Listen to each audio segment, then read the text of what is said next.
yang materi yang kedua itu jurnal kedua, analisis perdagangan Indonesia pasca pemberlakuan ACFTA atau studi komparatif Indonesia-Cina. Perekonomian nasional menjadi saling berhubungan.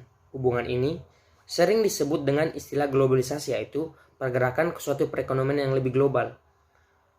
Efek perekonomian di luar negeri dengan adanya perdagangan internasional akan berpengaruh terhadap perekonomian domestik atau dalam negeri.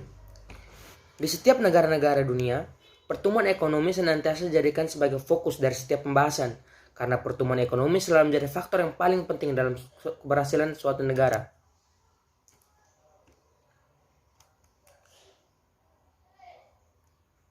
Berbagai indikator mengenai pola perdagangan antara kedua negara tersebut, Indonesia dan Cina, menunjukkan bahwa produk Indonesia semakin lama semakin inferior terhadap produk Cina.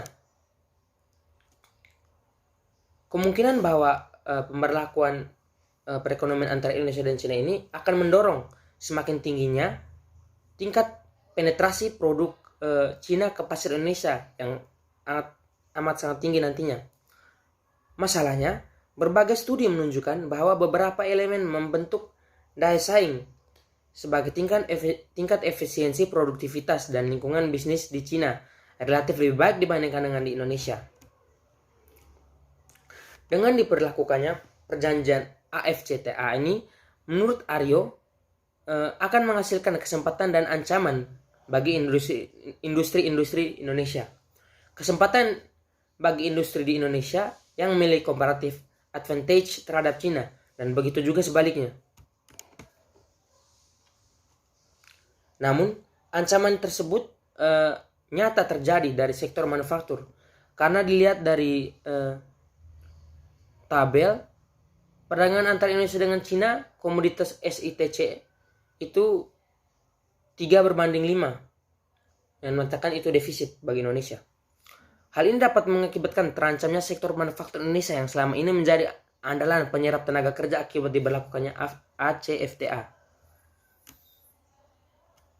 Model perekonomian yang meliputi kegiatan ekspor dan impor dinamakan perekonomian 4 sektor atau perekonomian terbuka. Dalam model ini akan terlihat dua aliran baru di dalam sirkulasi aliran pendapatan, yaitu aliran pendapatan yang diterima dari ekspor yang merupakan suntikan kepada aliran pendapatan, dan aliran pengeluaran yang untuk membeli barang yang diimpor, yang merupakan bocoran kepada aliran pendapatan.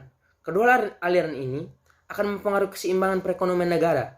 Ekspor akan meningkatkan pendapatan nasional pada keseimbangan dan menciptakan pertumbuhan ekonomi, dan juga impor akan menurunkan pendapatan nasional dan keseimbangan perekonomian di suatu negara.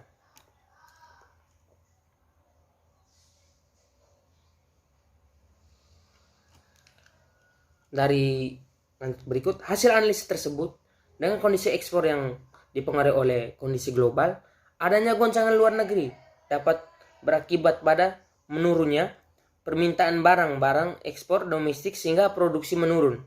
Adanya penurunan produksi mengakibatkan para pekerja atau buruh mengurangi konsumsi dan investasinya, sehingga pendapatan nasional juga menurun yang pada akhirnya menurunkan pertumbuhan ekonomi. Begitu pula sebaliknya, jika kondisi luar negeri mengalami perbaikan, ini akan berdampak pada kenaikan permintaan ekspor Indonesia sehingga produksinya akan meningkat dan para buruh juga akan kembali ke pabrik dan layaknya bekerja seperti biasa. Yang kedua,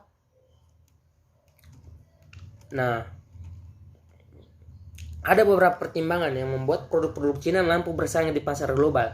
Yang pertama, similarity index dari produk ekspor industri nasional dengan produk ekspor industri Cina bukannya menurun tapi justru meningkat dari 58,9% pada tahun 1996 menjadi 62% pada tahun 2008. Yang kedua, Cina menggunakan rasio output terhadap tenaga kerja sebagai proksi produktivitasnya. Perhitungan menunjukkan bahwa gap atau produktivitas tenaga kerja Indonesia dengan produktivitas tenaga kerja Cina justru semakin melebar karena kurangnya tenaga kerja ahli di Indonesia. Ketiga, dibandingkan dengan pemerintah Indonesia, pemerintah Cina memiliki action plan cukup jelas untuk menata sektor industrinya. Dan yang keempat, pemerintah Cina memiliki komitmen yang sangat kuat untuk menciptakan lingkungan yang pro bisnis. Yang kelima, beberapa badan usaha milik negara yang menguasai industri hulu seperti Pertamina dan PLN tidak beroperasi secara efisien.